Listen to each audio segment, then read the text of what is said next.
The ballroom at Harrington House held perhaps 200 candles that April evening, and every one of them seemed to know which woman in the room they were not meant to illuminate.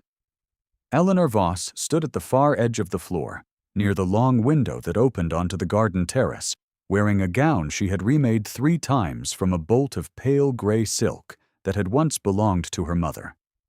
The hem was straight, the bodice was neat.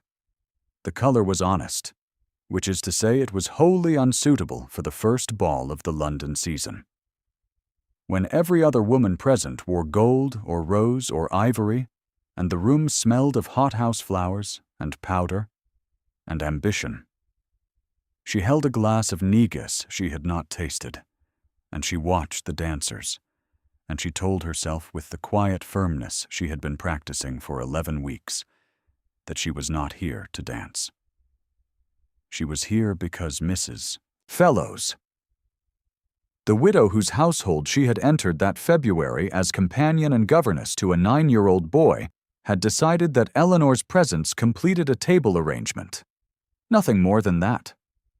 Eleanor understood the mechanics of her situation with the clarity that comes from having nothing to obscure the view.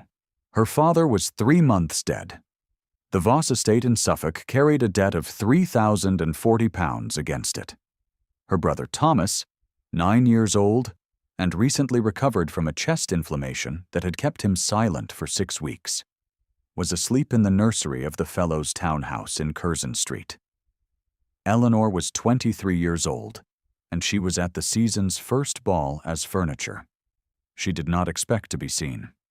What she did not yet know was that across the room, standing at the edge of the card table he had no intention of playing at, a man she had not yet been introduced to had already stopped moving.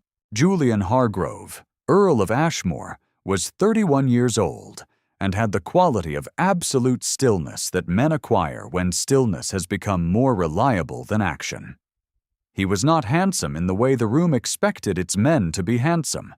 His face was composed of angles that suggested endurance rather than ease, and his jaw was set in a line so controlled it looked as though it had been decided once and not reconsidered. He had attended Harrington House that evening because his mother had required it, as she had required many things from him in the 2 years since his son Edwin had died of a fever at the age of 4, and Julian had learned to discharge his mother's requirements with the same economical discipline he applied to the management of his estate. He had been watching Eleanor Voss for approximately 6 minutes when Lady Hargrove, the Dowager Countess of Ashmore, appeared at his elbow. She was a small woman of commanding presence, dressed in deep purple with diamonds at her throat that caught every one of those 200 candles and refused to surrender any of them. She followed Julian's line of sight with the practiced accuracy of a woman who had spent 40 years reading rooms. "The gray one," she said, in the measured tone she used for social observations she intended to sound mild, "is Mrs. Fellows's charity arrangement. A Voss, I believe. The father left debts." Julian said nothing. His mother touched the edge of her fan to her wrist, a habit she had when she was satisfied with a reading. A provincial governess with a dead father and a mortgaged estate. Poor thing. She has rather missed her moment, I think. Eleanor, 20 feet away and facing the garden, heard none of this. She was watching a small girl in white tulle trip over her own hem and recover before anyone else noticed, and she was thinking about Thomas, and whether the cough she had heard from his room that morning warranted a second opinion from Dr. Perrin, and how she might find the 12 shillings such a consultation would cost without asking Mrs. Fellows. She did not see the Earl of Ashmore turn back to the card table. She did not see the deliberate quality of that turn, the way a man moves when he is deciding not to do something and is not entirely comfortable with the decision. The season progressed with the particular machinery of its kind.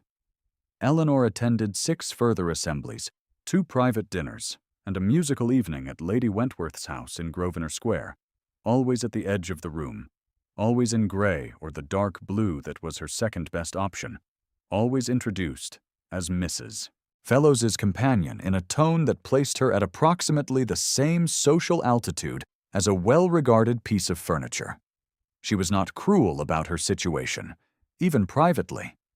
She understood that a gentlewoman of reduced circumstances occupied precisely the position the season assigned her, and that the season's assignment was not personal, only structural. It was at Lady Wentworth's musical evening that she heard the second voicing of what she was. She had stepped into the corridor for air, Thomas's afternoon letters from Suffolk tucked into her reticule, because reading them gave her something to do with her hands, when she heard two voices from the drawing-room anteroom she had just passed. "The Voss girl is here again," said a voice she recognized as Miss Cecily Pemberton, whose diamonds were younger than the dowager's, but no less certain of their right to the light. One does wonder what Fellows is thinking, dragging that particular circumstance around the season. A governess and nothing more, and not a young one. What is she, 23? 24? Past her best moment, certainly, said the other voice. One imagines she came out years ago, and nothing came of it. Eleanor stood in the corridor for a count of 10, her fingers still on the letters in her reticule. Then she walked back into the musical evening and sat in the second row and listened to a Miss Harcourt play Clementi with more confidence than accuracy.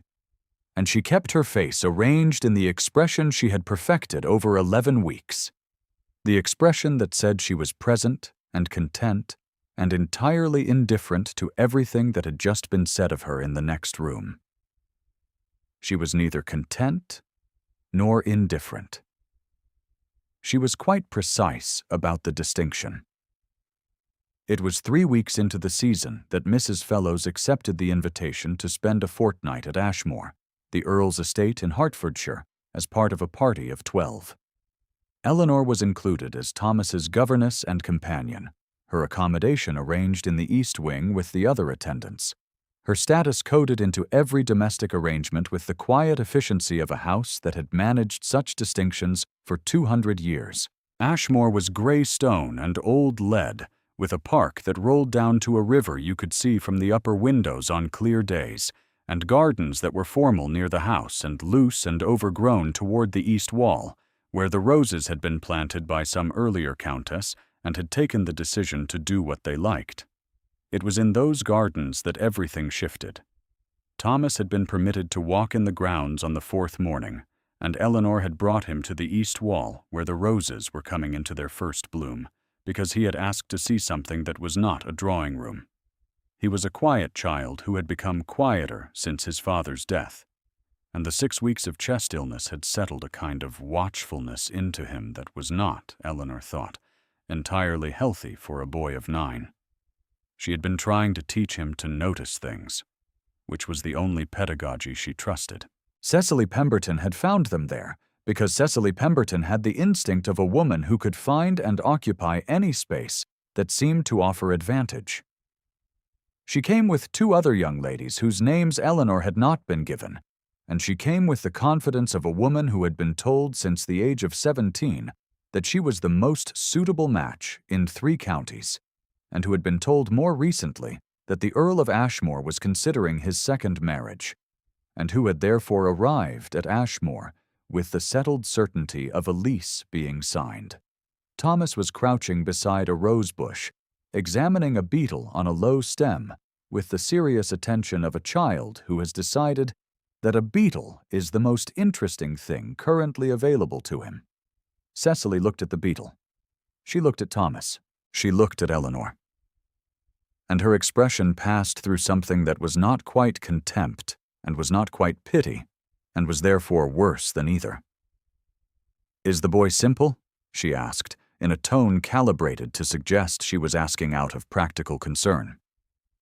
"He never speaks at the dinners?" Eleanor's hands were at her sides. The particular quality of stillness she produced in moments like this had nothing performative in it. It was the stillness of a woman deciding, very quickly and without drama, exactly what kind of person she intended to be. "He is 9 years old," Eleanor said. "He is examining a beetle, which is a sensible occupation for a fine morning. He speaks when he has something worth saying. I find that more admirable than its opposite." Cecily's chin tilted at an angle that suggested she was deciding whether to pursue the matter. She decided against it, which was the right decision. And she and her companions moved along the garden path with the rustling authority of women whose dresses were considerably more expensive than Eleanor's. Thomas looked up from the beetle. "She was rude," he said. It was the first sentence he had spoken at any volume since breakfast. "She was," Eleanor agreed.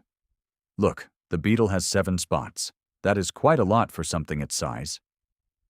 She did not know that Julian had been standing at the far end of the garden path since before Cecily's arrival, where the rose wall turned and the view of the grounds opened toward the river.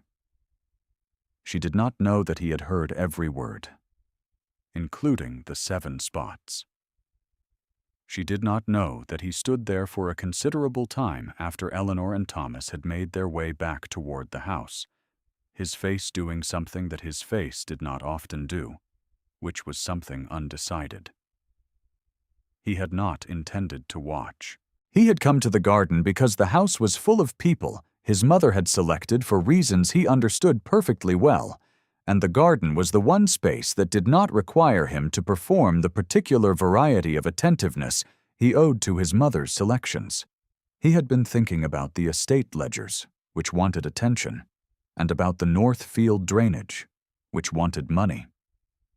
He had not been thinking about Eleanor Voss.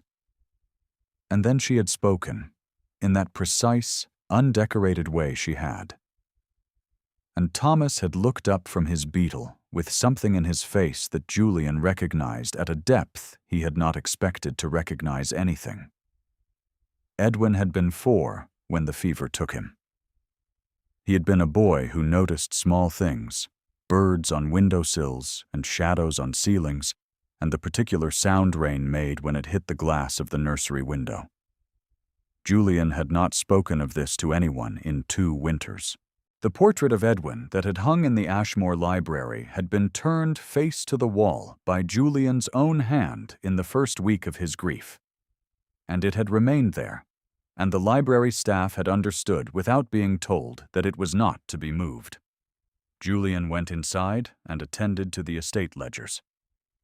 If the reader of this story has felt anything for Eleanor in these early pages, it might be worth pausing here to say that you are not alone. If you have found yourself wishing she would be seen, properly and irreversibly seen, stay with us. The story is not finished with her yet. That evening, the Ashmore dinner assembled 30 guests in the great dining room, where the candles were beeswax and the table had been set with the full Hargrove silver. Julian sat at the head. The dowager sat at his right, in her purple and her diamonds, with Cecily arranged at her own right hand like a particularly well-polished argument. Eleanor sat near the table's far end between Mrs. Fellows and a retired colonel named Hatchard, whose principal conversational interest was the Peninsular Campaign.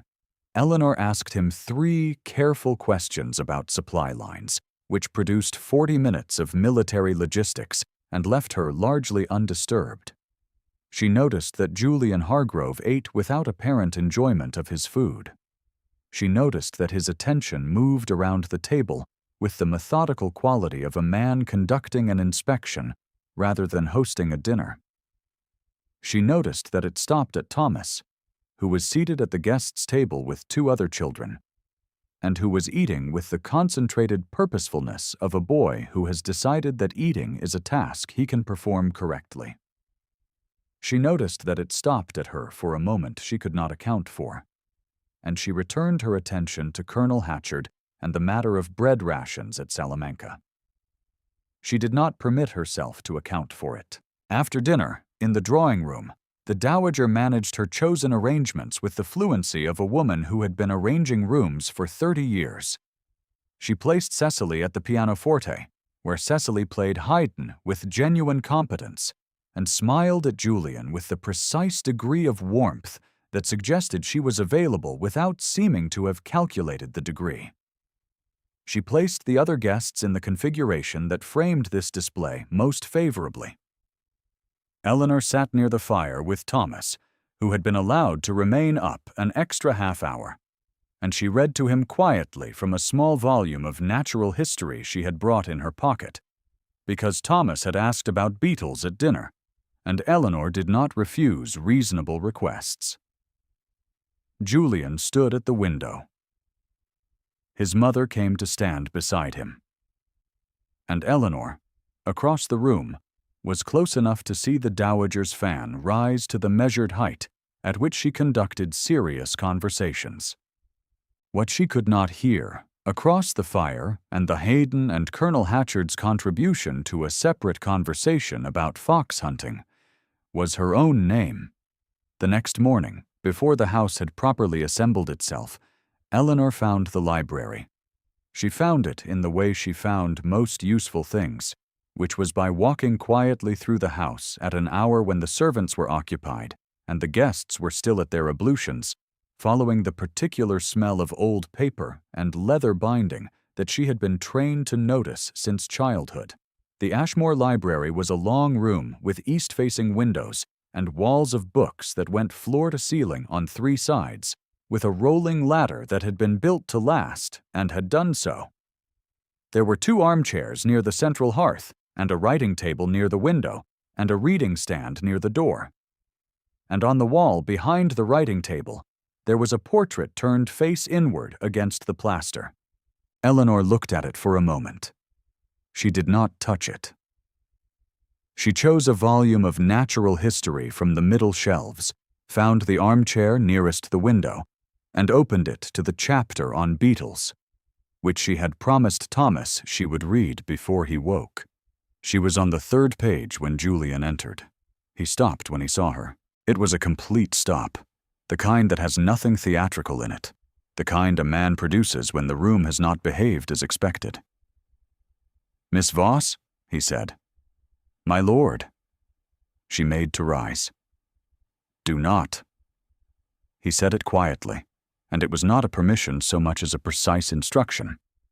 And Eleanor, who had learned to read the difference between commands that came from rank and commands that came from something else, sat back down. "I did not know the library was occupied. I am sorry, I did not ask. I should have asked. The library does not require an invitation."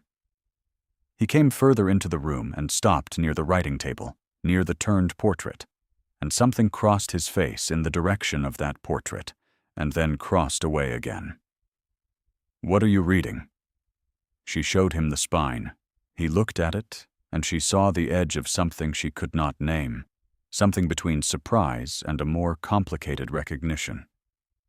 "Edwin liked beetles," he said. It was not said to her exactly.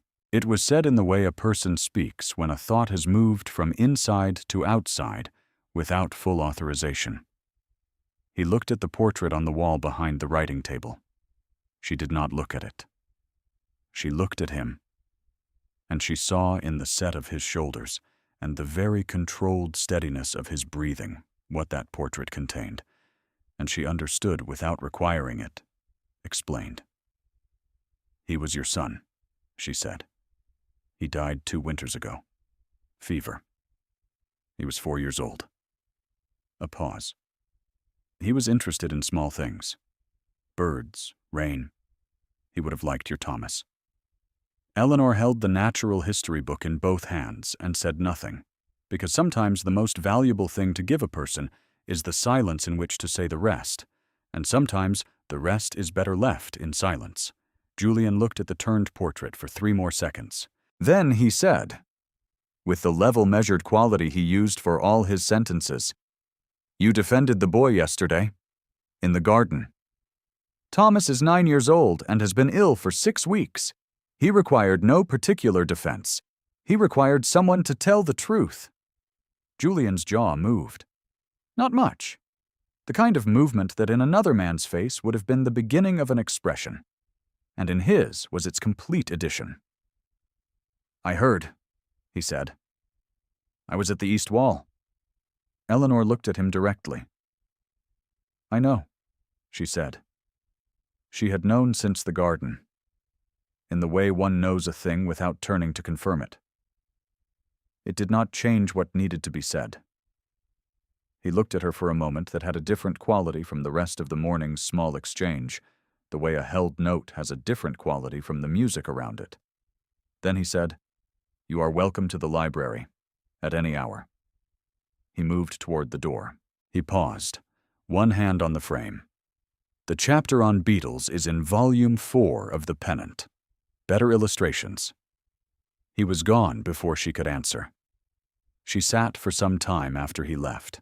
She looked at the turned portrait, and she thought about a 4-year-old boy who had liked beetles and rain and small things, and she thought about Julian's voice when he had said the word fever, and she told herself, with the same quiet firmness she applied to most things, that she was here as a companion and governess, and that the library was a library, and that a man who had lost a child and turned his portrait to the wall was a man with a wound that she had no business hoping to approach.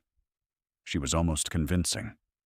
The following days at Ashmore moved with the accumulating pressure of a house arranged around a particular purpose. The dowager's purpose was not obscure. It had the clarity of a woman who had decided that grief was a room Julian had occupied long enough, and that Cecily Pemberton, with her competent Haydn and her legitimate family and her excellent social arithmetic, was the appropriate key. The dowager had managed these matters before. She had managed Julian's first marriage with similar efficiency, and she had managed the consequences of Edwin's death with a composure that she mistook for strength, and that Julian had recognized as something closer to an inability to remain inside a feeling long enough to learn from it. She was not a wicked woman. She was a woman whose entire understanding of love was organized around the concept of suitability, and within that understanding she acted with genuine care for her son. The difficulty was that her son had lately begun to be interested in something her categories could not measure. Eleanor saw Thomas every morning and afternoon. She watched him recover the particular quality of attention he had had before the illness, the way he noticed things, a loose thread on a curtain, the sound of the stable clock from the east wing, the difference between the gardener's 2 dogs. She taught him botany in the garden and arithmetic at the writing table in Mrs. Fellows's sitting room, and when he asked, the names of the stars visible from the east wing window on clear nights. She did not permit herself to notice how often she found herself in the rooms where Julian was, or how often Julian said her name, which he had begun to use rather than her title, with the deliberate quietness of a man making a choice so small he could deny it was a choice at all. She permitted herself none of it. Mrs. Aldridge, the Ashmore housekeeper, was a woman of 60 years and the observational patience of a person who has watched a family for decades and has learned to distinguish the events that matter from the events that merely seem to. She brought Eleanor's tea each morning herself rather than leaving it to the housemaid, which was not standard practice and which both women understood without discussing it. She had watched Julian in the library. She had watched the garden. She had been at Ashmore when Edwin was born and when Edwin died, and she knew the difference between the Earl's face before those events and the particular quality of his face in recent mornings, which was the difference between a window covered and a window in the process of being uncovered. She said nothing. She brought the tea. She watched. The Ashmore dinner on the 12th evening of the party was the occasion the dowager had been managing toward. Eleanor did not know this. She sat in her established place near the table's end, between a Mrs. Croft and a Mr. Pelham, whose mutual interest in the condition of the South Downs kept them pleasantly occupied, and she ate a good dinner and thought about Thomas's arithmetic and the letter she needed to write to the solicitor in Ipswich about the Voss estate's debt obligations, £3,040.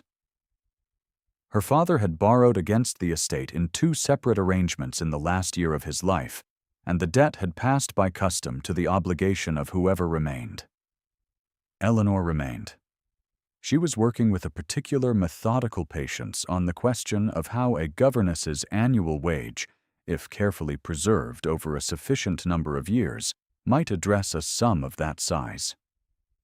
She was 23. The arithmetic was not encouraging.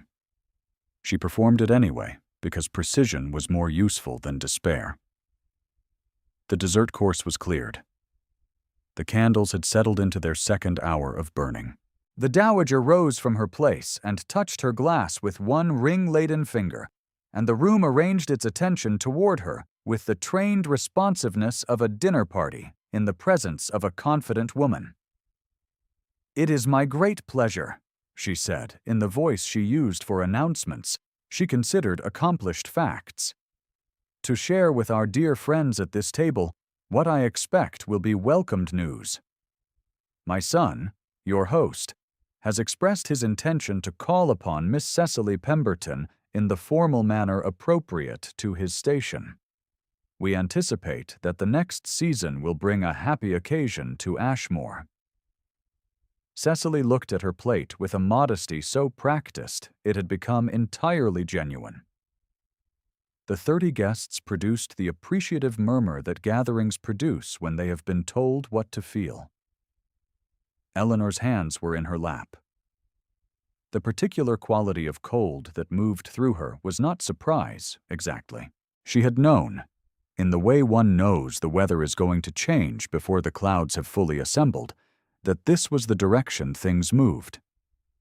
She had told herself so, carefully and repeatedly. She had the arithmetic of her situation. She had the £3,040. She had Thomas and the solicitor's letter, and the perfectly clear understanding of what a companion governess was and what she was not. She had, somewhere in the past 12 days, stopped being entirely convincing on the subject. Julian had not moved from his place at the head of the table. He had not lifted his glass. His face had the quality it sometimes had when something external was proceeding without his full endorsement, a controlled stillness that cost more than it appeared to cost. And Eleanor, reading it from the length of the table, understood that she had been reading it incorrectly for 12 days. She had been reading his stillness as reserve. She had not permitted herself to read it as restraint.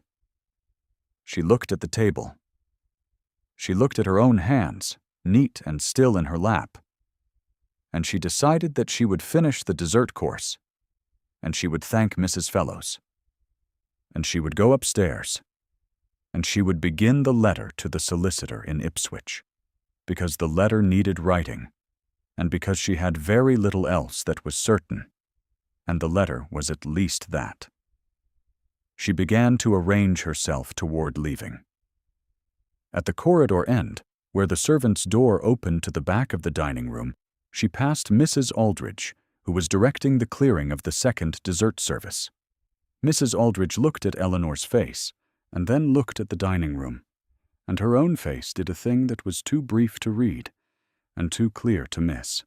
Eleanor went upstairs. She was in the small sitting room attached to her East Wing quarters, her traveling desk open and the sheet of paper before her, and the ink prepared, when she heard voices from the corridor.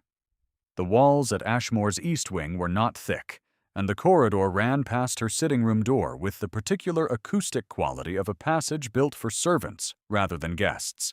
The dowager's voice was not one that required good acoustics. "I have managed this evening's arrangement," she said to whoever accompanied her, "and Julian will do what is required. He always does. The Pemberton girl is perfectly suited, and the match will be made before the season closes. I want no complications, Mrs. Aldridge." A pause. The Voss woman must understand that her position here is temporary. She is here as Fellows's arrangement, and nothing more. Choose anyone but her, I told him not 2 days ago. Choose anyone at all from among the women the season offers, but not a governess with debts and a dead father and a provincial accent. He understands the obligations of his station. Eleanor's hand was on the traveling desk. The pen was in her fingers. She sat very still and listened to the dowager's receding steps and to the silence after them, which had the particular quality of a silence that has carried something that cannot be put back. She did not cry. She had not cried since the morning after her father's funeral, and she had understood then that crying was a luxury she could not afford to make a habit. She sat for the duration of approximately 1 candle inch, and she thought about Thomas, and about the solicitor's letter, and about the £3,040, and about the fact that she had known, she had always known, and had allowed herself 12 days of something that was not quite hope, but had felt adjacent to it. She would leave in the morning. She would give Mrs. Fellows a suitable explanation. She would write the letter to the solicitor on the road. She folded the blank sheet of paper and set it aside. She closed the traveling desk. It was perhaps 20 minutes after this decision, and perhaps 10 minutes before Eleanor intended to begin the practical arrangements of it, that she heard footsteps in the corridor again. Not the dowager's measured tread. Longer. Deliberate in a different way. A knock at her sitting-room door. She opened it. Julian was in the corridor, still in his dinner coat. His cravat precisely as it had been at the table. His face in the particular composition she had come to know across 12 days of rooms and gardens and 1 library morning. He was alone. "Miss Voss," he said. "Eleanor." He used her name as he had learned to use it, without announcement, as though it had always been the correct address. "I would ask you to return to the dining room, if you are willing." She looked at him. She thought about the dowager's words in the corridor, which were still in the air between them, whether he knew it or not. She thought about £3,040, and Thomas asleep 3 floors above, and the question of whether she was a woman who made decisions from dignity or from endurance, and whether tonight the 2 things were the same. "For what purpose?" she said. He looked at her steadily. "Because there is a sentence that was not finished tonight, and I intend to finish it." She went with him.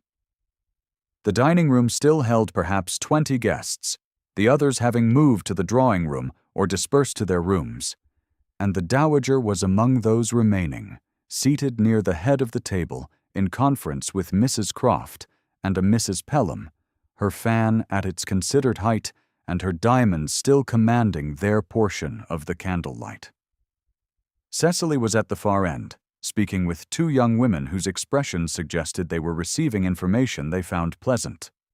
The room perceived Julian's entrance with the particular awareness a room produces when its host has returned unexpectedly. And then it perceived Eleanor. The dowager's fan stopped. Julian walked the length of the dining room. He did not hurry. He walked with the unhurried deliberateness of a man who has made a decision at sufficient depth that its execution does not require momentum. He stopped beside Eleanor. He took her hand. Not her gloved fingers in a social courtesy. He took her hand as a man takes the hand of the person he intends to stand beside. The room arrived at a complete silence of the kind that has weight. The dowager began.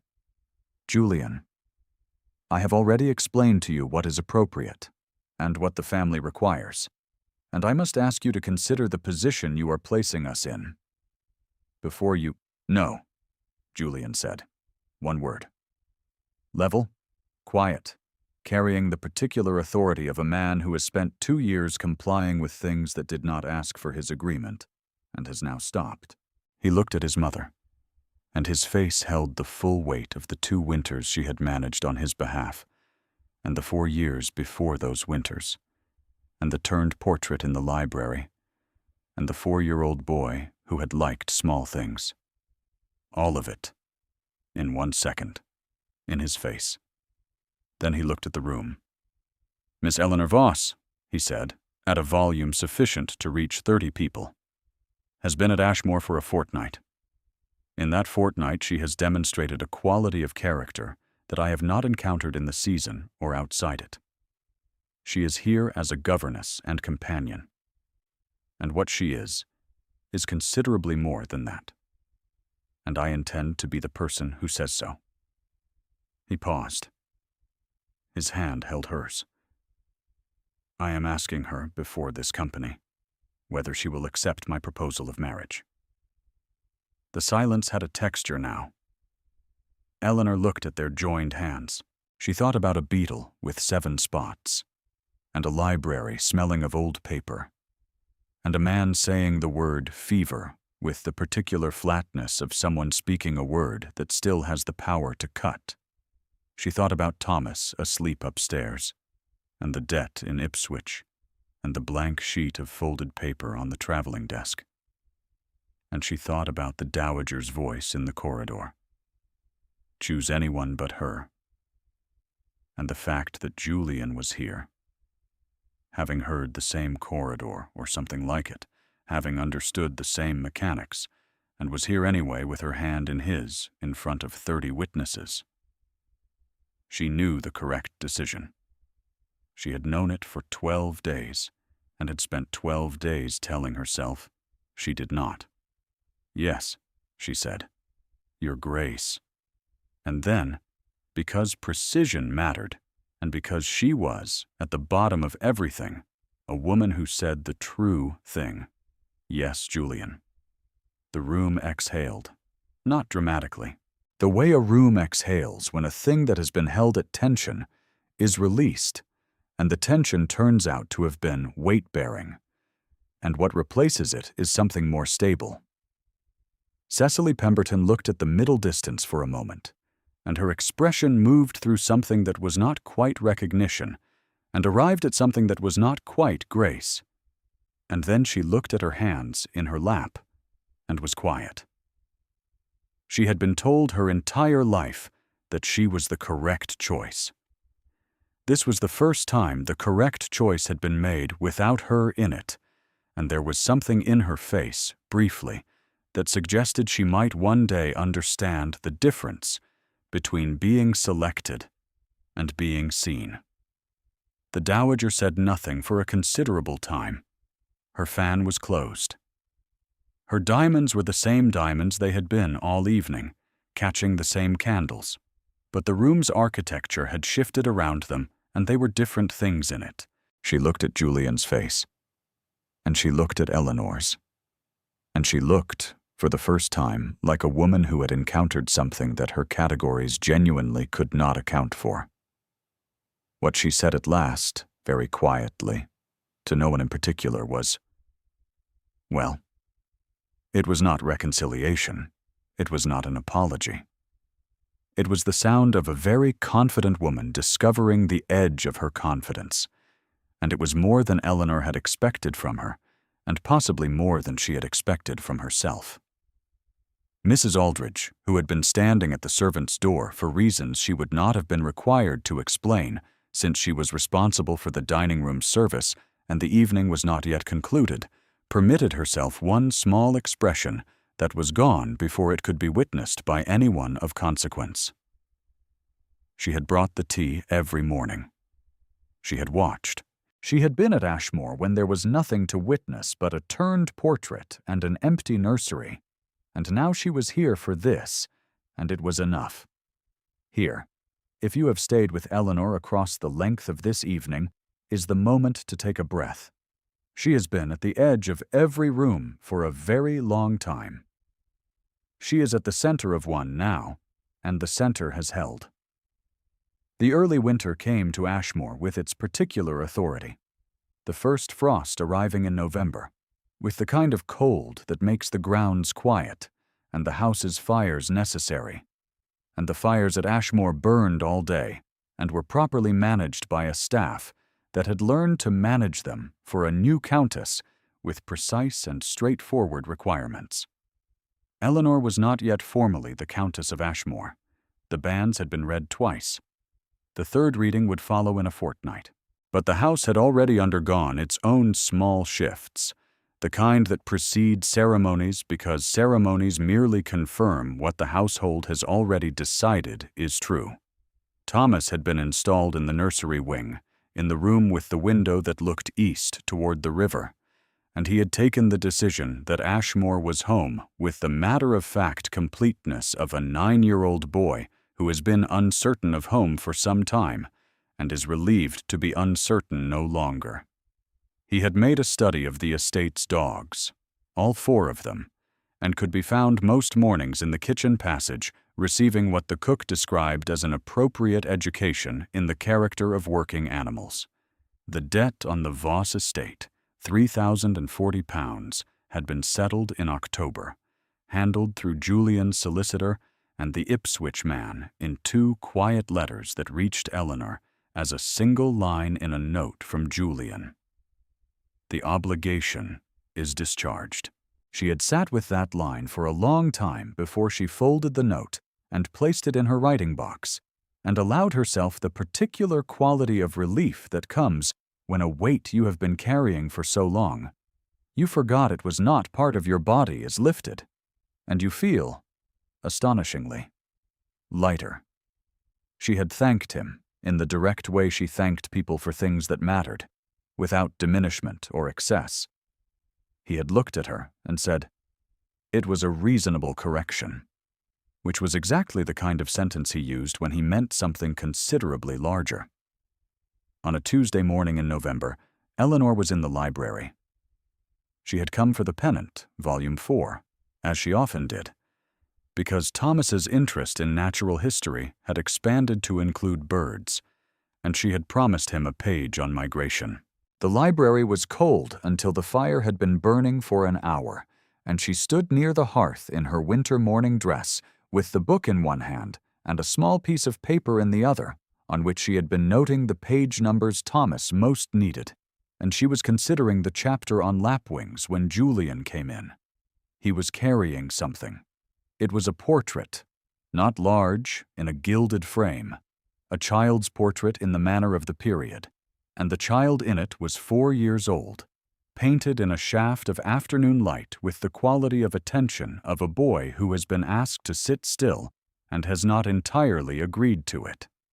He had his father's angles, resolved into childhood into something that was simply curiosity. Julian set the portrait on the writing table and looked at it for a moment. He looked at it the way a man looks at a thing he has been avoiding looking at. And then he stepped back and reached for the hook above the table that had been empty for 2 winters and hung the portrait. Edwin looked out at the library.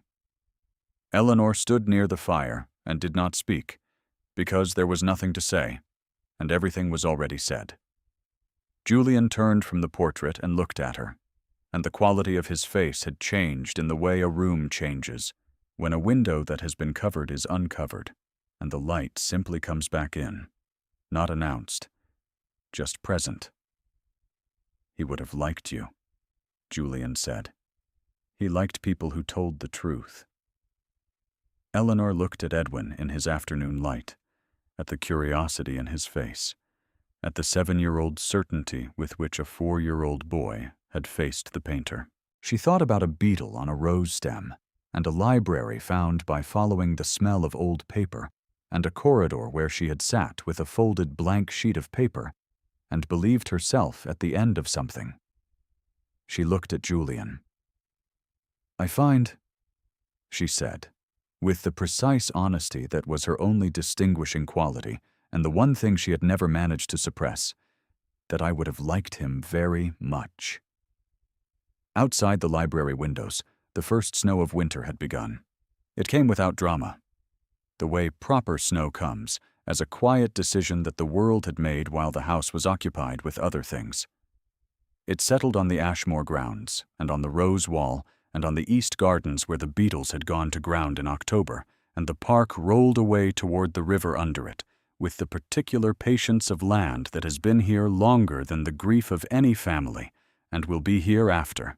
Inside, the fire held, Edwin looked out from his portrait with his interrupted curiosity. Thomas was in the kitchen passage, cataloging dogs. Eleanor was home. If Eleanor's journey stayed with you, leave a word for her in the comments. She has been at the edge of enough rooms. She would like to know you saw her.